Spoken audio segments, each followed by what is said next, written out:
दिन के करीब 2:30 थे। सुनीता घर के काम काज निपटाकर टीवी सीरियल देख रही थी। तभी उसके कानों में किसी के चीखने की आवाज पड़ी। उसने टीवी का वॉल्यूम कम किया तो चीखने की आवाज एकदम साफ सुनाई देने लगी। चीख सुनकर वह फ्लैट से बाहर आई तो उसे लगा कि चीखने की आवाजें 23/4 नंबर के फ्लैट से आ रही है। उसने उस ओर देखा तो उसे साइड वाले ग्रिल से निकले 2 हाथ दिखाई दिए जो खून से सने हुए थे। यह देख उसे किसी अनहोनी की आशंका हुई। सुनीता उस फ्लैट में रहने वाले अनिल और उसके परिवार को अच्छी तरह जानती थी, इसलिए चीखने वाली की आवाज पहचान गई। वह आवाजें अनिल की बेटी कोमल की थीं। सुनीता को कुछ गड़बड़ लगी तो उसने शोर मचाकर पड़ोसियों को जमा कर लिया। अनिल की बालकनी से चीख के रूप में लगातार मदद की गुहार आ रही थी। अनिल टॉप फ्लोर पर रहता था। सभी लोग फटाफट सीढ़ियां चढ़कर तीसरे फ्लोर पर स्थित अनिल के फ्लैट पर पहुंच गए। फ्लैट का दरवाजा अंदर से बंद था, इसलिए धक्का देने पर भी नहीं खुला। इससे सभी लोग परेशान हो उठे। उन्हें मामला गंभीर लगा तो वे दरवाजा पीट पीट कर अनिल और उसकी पत्नी सुदेश को बुलाने लगे। इस पर भी दरवाजा नहीं खुला। अनिल की बेटी कोमल कुछ देर पहले तक साइड वाली बालकनी के ग्रिल से खून सने हाथ हिलाकर मदद की जो गुहार लगा रही थी, अब उसका चीखना भी बंद हो गया था। इससे लोगों को आशंका हुई कि हो सकता है फ्लैट में बदमाश घुसे हों और घटना को अंजाम देने के लिए उन्होंने ही अंदर से दरवाजा बंद कर लिया हो। ये सोचकर उन्हें डर भी लगा कि कहीं दरवाजा खुलने पर बदमाश अपने बचाव के लिए उन पर हमला न कर दे। मिलनसार स्वभाव का अनिल सभी के दुख सुख में काम आता था, इसलिए वहां मौजूद लोगों ने बदमाशों की परवाह न करके दरवाजा तोड़ने की कोशिश शुरू कर दी। उसी बीच किसी ने पुलिस कंट्रोल रूम को फोन करके सूचना दे दी थी कि मोती नगर के फ्लैट नंबर 23/4 में एक लड़की के खून से लथपथ हाथ दिखाई दिए हैं और आवाज देने पर दरवाजा नहीं खुल रहा है। पुलिस को सूचना देने के बावजूद लोग दरवाजा तोड़ने की कोशिश में लगे थे। दरवाजा टूटता उससे पहले ही अनिल की पत्नी सुदेश ने दरवाजा खोल दिया। उसे देखकर सभी सन्न रह गए। उसके पेट में चाकू घुसा हुआ था और दोनों हाथ खून से लथपथ थे। लोग उससे कुछ पूछते उसके पहले ही वह गिरकर बेहोश हो गई। संयोग से उसी समय पुलिस कंट्रोल रूम की गाड़ी कैट्स की एम्बुलेंस के साथ वहां पहुंच गई। पुलिस फ्लैट में पहुंची तो सुदेश दरवाजे के पास ही घायल पड़ी मिली। उसकी बेटी कोमल बालकनी में घायल पड़ी थी, वह भी बेहोश थी। पुलिस ड्राइंग रूम में पहुंची तो वहां बेड पर सुदेश का 4 साल का बेटा आरव खून में डूबा पड़ा था। पुलिस ने आरव की नब्ज देखी तो पता कि चला उसकी मृत्यु हो चुकी है। रसोई के पास स्टोर रूम के बाहर खून से लथपथ एक अन्य महिला पड़ी थी। उसे देखने से ही लग रहा था कि वह मर चुकी है। पूछने पर पता चला कि वह कॉलोनी के ही रहने वाले मनोज तनेजा की पत्नी रीना है। फ्लैट की स्थिति देखकर सभी आश्चर्यचकित थे। किसी की समझ में नहीं आ रहा था कि यह सब किसने किया, क्योंकि फ्लैट का दरवाजा अंदर से बंद था और दरवाजा खोलने पर भी कोई बाहर नहीं निकला था। पीसीआर के सिपाही चारों घायलों को कैट्स की एम्बुलेंस से पास के ही श्री आचार्य भिक्षु सरकारी अस्पताल ले गए। जांच के बाद डॉक्टरों ने रीना और आरव को मृत घोषित कर दिया, जबकि घायल सुदेश और कोमल को इमरजेंसी वार्ड में भर्ती करके उनका इलाज शुरू कर दिया। पुलिस कंट्रोल रूम से इस मामले की सूचना थाना मोतीनगर को भी दे दी गई थी। इसी सूचना के आधार पर sub inspector Vijendra Singh constable Shankar Lal को साथ लेकर घटनास्थल पर पहुंच गए थे। उन्हें वहां एकत्र लोगों से पता चला कि फ्लैट में 4 लोग घायल अवस्था में मिले थे, जिनमें 2 की मौत हो चुकी है, जबकि बाकी 2 का आचार्य भिक्षु अस्पताल में इलाज चल रहा है। Sub inspector Vijendra Singh flat के अंदर पहुंचे तो उन्हें जगह जगह खून फैला दिखाई दिया। उन्हें मामला गंभीर लगा तो उन्होंने फोन पर यह बात थाना प्रभारी शैलेंद्र तोमर को बताई। डीसीपी रणबीर सिंह को घटना की सूचना देकर थाना प्रभारी भी घटनास्थल के लिए रवाना हो गए। थोड़ी देर बाद डीसीपी भी घटनास्थल पर पहुंच गए। यह 17 अक्टूबर 2013 की बात है। एक ही मकान में 2 हत्याएं और 2 लोगों के बुरी तरह घायल होने की खबर से पूरे मोतीनगर में सनसनी फैल गई थी। घटना बड़ी थी, इसलिए पुलिस ने क्राइम इन्वेस्टिगेशन टीम को भी घटनास्थल पर बुला लिया था। पुलिस ने ध्यान से फ्लैट का निरीक्षण किया। बालकनी के फर्श पर खून फैला था। बेडरूम में पड़े बेड पर बिछी चादर और 3 तकिए खून से सने थे। बेडरूम के फर्श पर भी खून फैला था। ड्राइंग रूम और ड्रेसिंग रूम में भी खून पड़ा था। किचन के स्लैब पर खून से सने 2 चाकू रखे थे। किचन के सामने रखी डाइनिंग टेबल पर खून से सना एक कागज रखा था, जिस पर हिंदी में लिखा था, हम सबकी मौत का जिम्मेदार मनोज है, उसे फांसी की सजा मिलनी चाहिए। उस कागज को पुलिस ने कब्जे में ले लिया।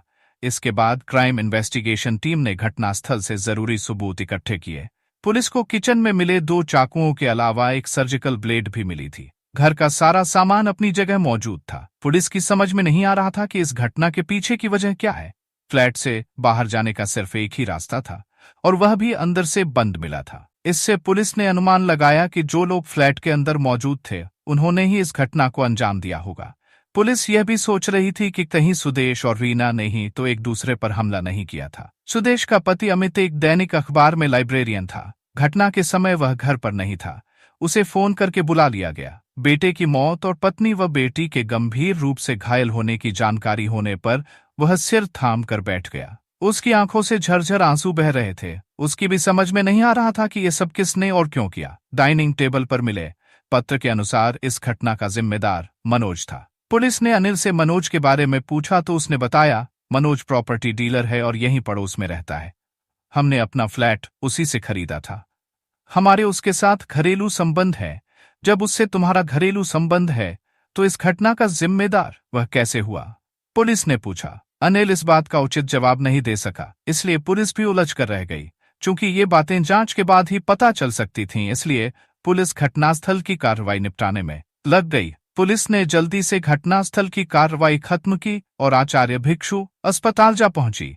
पुलिस के पहुंचने के पहले ही अस्पताल के डॉक्टर हृदय कुमार ने सुदेश का बयान ले लिया था। उसने अपने बयान में रीना के पति मनोज को घटना का जिम्मेदार बताया था। सुदेश की हालत नाजुक थी, इसलिए पटेल नगर के एसडीएम अजय रावल को भी बयान लेने के लिए बुला दिया गया था। सुदेश ने उनके सामने भी वही सब बताया जो वह डॉक्टर हृदय को बता चुकी थी। उस समय वह ज्यादा बोलने की स्थिति में नहीं थी, क्योंकि चाकू अभी तक उसके पेट में घुसा था, इसलिए उसने जो बताया वही मान लिया गया।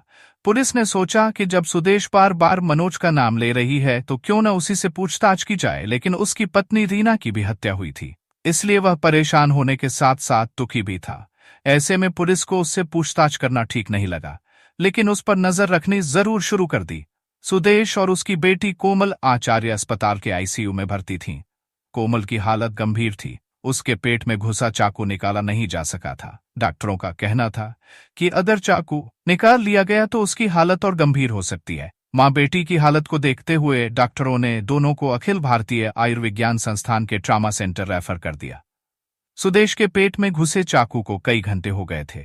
इससे उसके शरीर में इन्फेक्शन हो सकता था, इसलिए एम्स के डॉक्टरों ने ऑपरेशन करके चाकू निकाल लिया। यह ऑपरेशन पूरी तरह सफल रहा। इलाज के बाद कोमल की हालत में भी सुधार होने लगा था।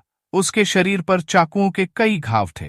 कोमल बोलने लायक हुई तो उसने पुलिस को बताया कि उसकी मां सुदेश ने ही उस पर चाकू से हमला किया था। सुदेश के पेट से चाकू निकाल तो लिया गया था, लेकिन उसकी हालत गंभीर बनी हुई थी।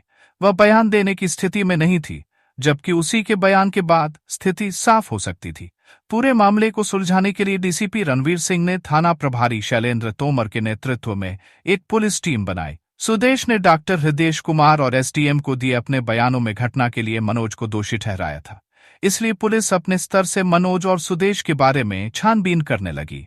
इस छानबीन में पुलिस को कुछ अहम जानकारियां मिली, लेकिन इन जानकारियों को तभी सच माना जाता जब दोनों स्वीकार करते।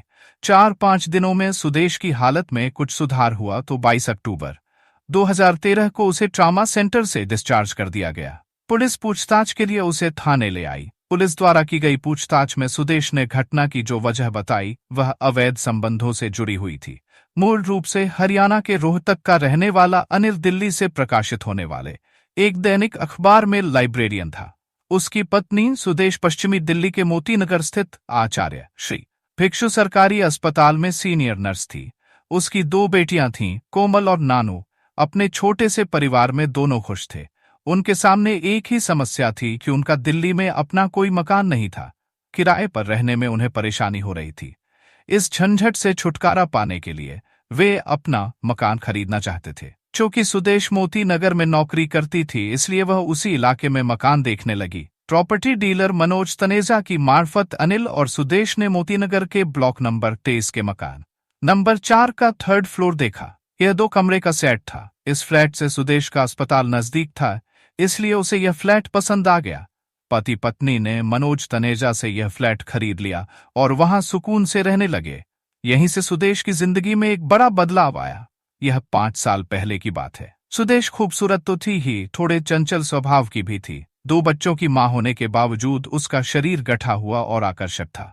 वह अस्पताल में स्टाफ नर्स थी, इसलिए फिगर और खान पान पर भी खास ध्यान देती थी। यही वजह थी कि वह अपनी उम्र से काफी कम दिखती थी। फ्लैट खरीदने के दौरान सुदेश और अनिल की प्रॉपर्टी डीलर मनोज तनेजा से कई बार मुलाकात हुई थी। मनोज तनेजा मोती नगर के ही ब्लॉक नंबर 24 के मकान नंबर 20A में रहता था। उसके परिवार में पत्नी रीना के अलावा एक बेटा और 2 बेटियां थीं।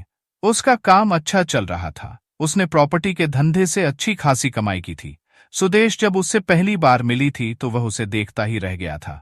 इसी पहली मुलाकात में वह उसका ऐसा दीवाना हुआ कि उसके सपने देखने लगा। उसकी चंचलता और खूबसूरती उसके दिल में बस गई थी। इसके बाद सुदेश पति के साथ मनोज तनेजा से कई बार मिली। इन्हीं मुलाकातों में सुदेश ने मनोज की नजरों का आकर्षण भांप लिया था, क्योंकि वह इतनी ना समझ नहीं थी कि उसकी नजरों की भाषा को न समझ पाती। पति के साथ होने की वजह से उस वक्त वह उसकी चाहत भरी नजरों का कोई जवाब तो नहीं दे सकी थी, लेकिन उसकी नजरों से वह भी घायल हो गई थी। फ्लैट दिलाने के बाद मनोज सुदेश के घर आने जाने लगा था। एक बार मौका देखकर मनोज ने अपने मन की बात सुदेश से कह दी। चाहत सुदेश के मन में भी थी, इसलिए उसने भी मूक सहमति दे दी। इसके बाद उनके प्यार की बेल दिनों दिन बढ़ने लगी। शादीशुदा होने के बावजूद दोनों बह गए और सारी मर्यादाएं तोड़कर एक हो गए। दोनों ही अनुभवी थे, इसलिए मिलने मिलाने में खूब एहतियात बरतते थे। अपने अपने जीवन साथी की आंखों में धूल झोंक कर वे मिलते रहे। मौका निकालकर सुदेश मनोज के साथ घूमने भी जाने लगी थी। दोनों ही 3-3 बच्चों के माँ बाप थे। इसके बावजूद दोनों शादी के सपने देख रहे थे। इस सपने को देखते हुए वे भूल गए थे कि उनके ऐसा करने से उनके परिवारों का क्या होगा, बच्चों का क्या होगा। वासना के कुंड में डूबे सुदेश और मनोज को न परिवार की परवाह थी न समाज की। इसी बीच सुदेश गर्भवती हुई। उसने एक बेटे को जन्म दिया, जिसका नाम आरव रखा गया। इसके बाद भी घरवालों की नजरें बचाकर सुदेश और मनोज का लुका छिपी का यह खेल चलता रहा। लेकिन यह ऐसा संबंध है जिसे कितना भी छिपाओ, एक न एक दिन न उजागर हो ही जाता है। मनोज और सुदेश के साथ भी यही हुआ। मनोज पत्नी के साथ घर में बैठा था। रीना पति का फोन लेकर देख रही थी। डायल नंबरों की लिस्ट में उसकी नजर एक नंबर पर जम गई। वह नंबर सुदेश का था। सुदेश के नंबर को वह अच्छी तरह जानती थी, क्योंकि मनोज के साथ कभी कभी वह उसके यहाँ जाती रहती थी। सुदेश का नंबर देखकर उसने डिटेल देखी तो पता चला कि सुदेश से मनोज की काफी देर तक बातें हुई थी। रीना की समझ में नहीं आया कि इतनी देर तक दोनों ने क्या बातें की होगी। बस उसे संदेह हो गया। इसके बाद उसने पूरी कॉल लॉग चेक की तो पता चला कि सुदेश के नंबर से भी उसके मोबाइल पर कई फोन आए थे। इससे उसे लगा कि कोई तो बात है जो दोनों इतनी लंबी लंबी बातें करते हैं। यही सोचकर उसे गुस्सा आ गया। उसका चेहरा लाल हो गया। इस बात को मनोज ने भी भांप लिया। रीना कुछ कहती उसके पहले ही उसने पूछा, रीना, अचानक तुम्हें यह क्या हो गया कि तुम्हारा चेहरा लाल हो गया? तुम सुदेश से इतनी लंबी लंबी क्या बातें करते हो? रीना ने गुस्से में पूछा। सुदेश से तुम्हारा मतलब क्या है? इतने भोले मत बनो। मैं क्या पूछ रही हूँ तुम अच्छी तरह समझ रहे हो। तुम्हारे मोबाइल से ही मुझे पता चला है कि तुम सुदेश से लंबी लंबी बातें करते हो। मैं जानना चाहती हूँ कि तुम दोनों के बीच क्या बातें होती हैं। हम उनके यहाँ आते जाते हैं, वे हमारे यहाँ आते हैं, तो फोन पर बातें भी तो हो सकती हैं। इसमें परेशानी की क्या बात है? मनोज ने लापरवाही से कहा। वह न तो हमारी कोई रिश्तेदार है और न ही सगी वाली, फिर उससे तुम्हारी इतनी बातें क्यों होती है? उसके पति से तो तुम्हारी कोई बात नहीं होती है। रीना ने हाथ नचाते हुए गुस्से से कहा। उसके पास कुछ पैसे हैं जिन्हें वह प्रॉपर्टी में इन्वेस्ट करना चाहती है। इसी सिलसिले में उससे बात होती रहती है। मनोज ने रीना को संतुष्ट करने की पूरी कोशिश तो की, लेकिन रीना इससे संतुष्ट नहीं हुई। उस दिन उसके मन में संदेह का जो बीज पड़ा वह अंकुरित होकर पौधा बनने लगा। परिणाम स्वरूप वह पति पर नजर रखने लगी। बातों बातों में उसने सुदेश से भी कह दिया कि वह उसके पति से फोन पर बातें न किया करे।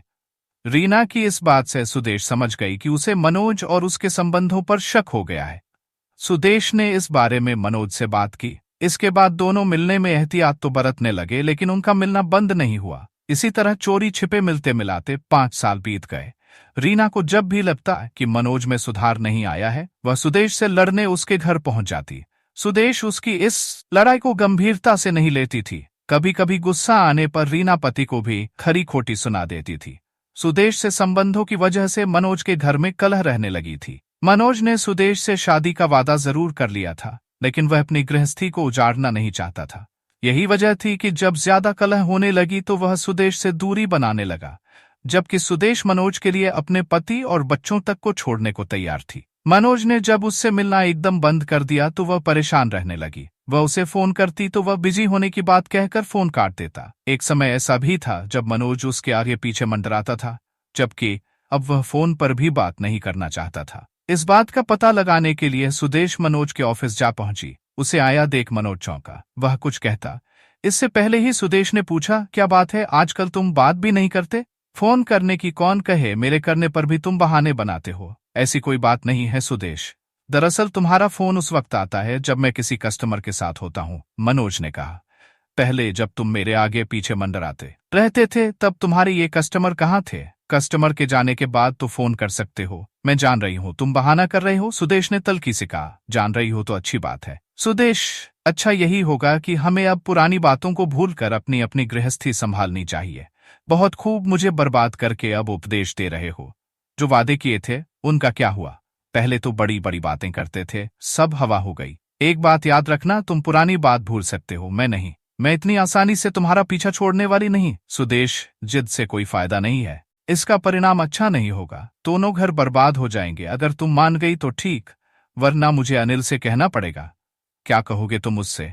क्या तुम दूध के धुले हो? मैं भी रीना के सामने तुम्हारा कच्चा चिट्ठा खोल दूंगी। मुझे इतनी भोली भी मत समझना, मैं ऐसे और इतनी आसानी से तुम्हारा पीछा छोड़ने वाली नहीं हूं, कहकर सुदेश पैर पटकते हुए चली गई। सुदेश की इस धमकी से मनोज परेशान हो उठा। उसे लगा कि अगर सुदेश ने रीना से अपने संबंधों के बारे में बता दिया तो कलह और बढ़ जाएगी, क्योंकि शक की वजह से वह पहले ही कलह कर रही है।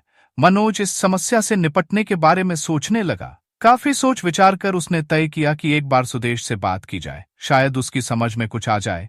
2-3 घंटे बाद उसने सुदेश को फोन करके समझाने की कोशिश की, लेकिन समझने की कौन कहे।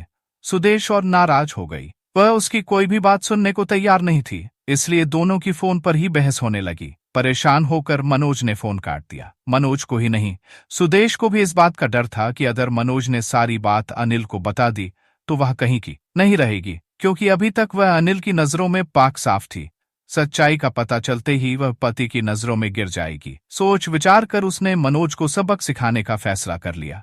काफी मंथन करके बाद उसने एक खूनी योजना बना डाली। उसी योजना के तहत 17 अक्टूबर 2013 को जब उसका बेटा आरव ड्राइंग रूम में बेड पर सो रहा था तो वह चाकू लेकर उसके पास पहुंची और उस पर हमला कर दिया।